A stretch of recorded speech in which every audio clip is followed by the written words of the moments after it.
வணக்கம். இந்த 100 days weight loss ஜர்னில இன்னைக்கு டே 21. இன்னையோட 3 வீக்ஸ் முடிஞ்சிருச்சு. எப்படி போனதுனே தெரியல. இன்னைக்கு என்னோட டே எப்படி போச்சு, டயட் எப்படிலாம் போச்சுங்கிறத பார்த்துடலாமா? இன்னைக்கு காலையில் எம்டி ஸ்டொமக்கில் ஏபிசி ஜூஸோட தான் ஸ்டார்ட் பண்ணேன். இதில் ஆப்பிள், பீட்ரூட், கேரட் இது எல்லாமே சேர்த்துருக்கேன். இஞ்சியும் சேர்த்துருக்கேன். ஒரு 4-5 டேஸ்க்கு தேவையானதை ஃப்ரீசரில் ஐஸாக செஞ்சு வச்சுட்டேன். அதனால் இன்னும் ஒரு 3 டேஸ்க்கு மார்னிங் இதே தான் எடுத்துக்க போகிறேன். பிரேக்ஃபாஸ்ட்டுக்கு வந்து பார்த்திங்கன்னா எப்போதும் போல் 5 ஊற வைத்த பாதாம் பருப்பு எடுத்துக்கிட்டேன். பனீரை கொஞ்சம் மசாலா போட்டு ஃப்ரை பண்ணியிருக்கேன். இன்றைக்கி கொள்ளு பயிறு, காணம் பயிறு தான் எடுத்துக்கிட்டேன். அது கூட கொய்யாப்பழம், இது எங்கள் வீட்டில் தான் விளைஞ்சது இந்த கொய்யாக்காய், அதான் எடுத்துக்கிட்டேன். கொள்ளு எடுத்தது இன்றைக்கி ரொம்பவே ஃபில்லிங்காக இருந்துச்சு. லஞ்சுக்கு வந்து பார்த்திங்கன்னா வரகரிசி சாதத்தோட கத்திரிக்காய் புளிக்குழம்பு, அது கூட கேபேஜ் பொரியல், கொஞ்சம் சோயா சங்க்ஸ், அதோட தயிர் சேர்த்து எடுத்துக்கிட்டேன்.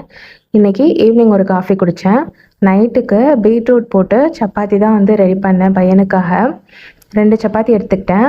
மதியம் மீதம் இருந்த சோயா சங்க்ஸில் கொஞ்சம் தேங்காய் அரைச்சி ஊற்றி அதையே ஒரு குழம்பா மாற்றிட்டேன். அதவே சேர்த்து தொட்டுக்க வச்சுக்கிட்டேன். நைட்டு தூங்க முன்னாடி ஒரு சங்குப்பூ டீ தான் குடித்தேன்.